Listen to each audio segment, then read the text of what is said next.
Olá pessoal, boa tarde. Vamos para mais uma aula de ciências, né, galerinha do 8º ano. Hoje nós vamos falar sobre o sistema linfático. Cerca de 1% da parte líquida do sangue que entra nos tecidos não retorna aos vasos sanguíneos, mas ao contrário, fica nos espaços entre as células e entre os tecidos. O sistema linfático é responsável pelo retorno desse líquido à circulação sanguínea.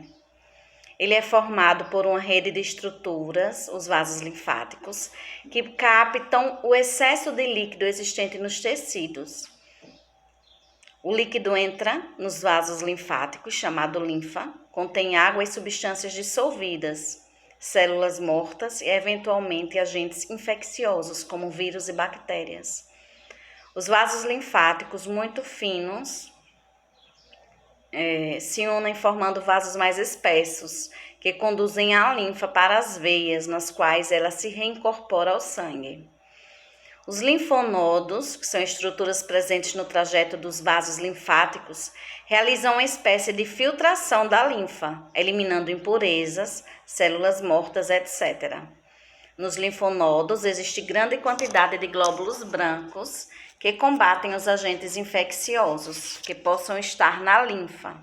Ao fazer isso, o sistema linfático trabalha para a defesa do organismo. Dois órgãos maiores presentes no sistema linfático são o timo e o baço. Também estão envolvidos na manutenção dessas defesas do organismo contra vírus, bactérias e outros agentes que são causadores de doenças, tá? Então, excreção. Os organismos vivos dispõem de meios para eliminar os resíduos produzidos por suas atividades vitais. Alguns dos principais resíduos produzidos pelo corpo humano são o gás carbônico, resultante da respiração celular, e a ureia, substância produzida pelo organismo ao degradar aminoácidos. O excesso de água e de sais minerais também precisa ser expulso do corpo para garantir o funcionamento adequado do organismo. A excreção envolve a saída do gás carbônico e de vapor de água pelos pulmões. Também envolve o descarte da ureia e o excesso de água e de sais minerais por meio do suor. E principalmente da urina, né? Por meio da urina.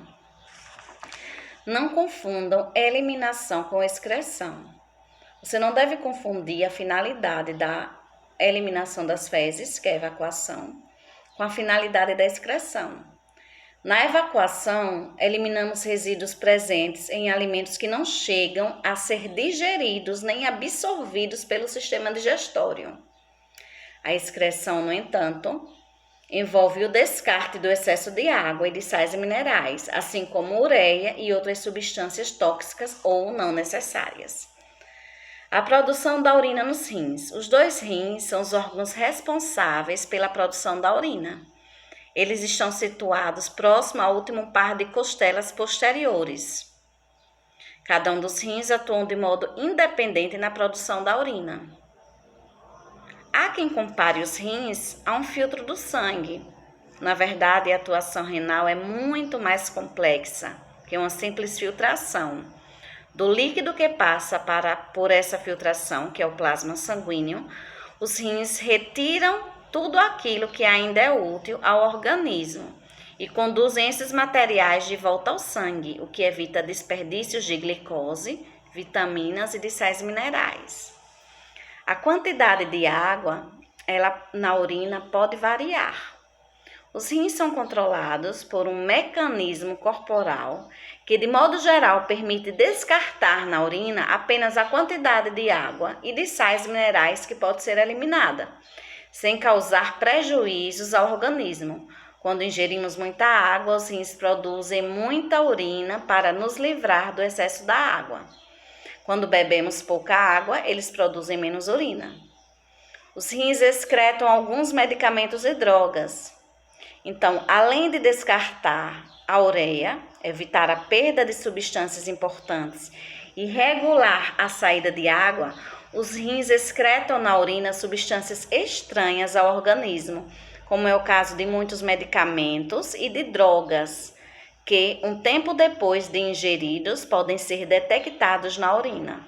Um exemplo de aplicação prática disso ocorre em competições esportivas.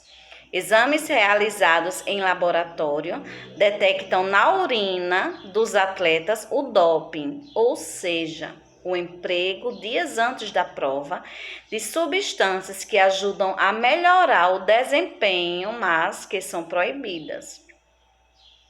Bom, gente, o sistema urinário humano ele é formado por 2 rins, 2 canais chamados ureteres, uma bexiga urinária e um canal denominado uretra.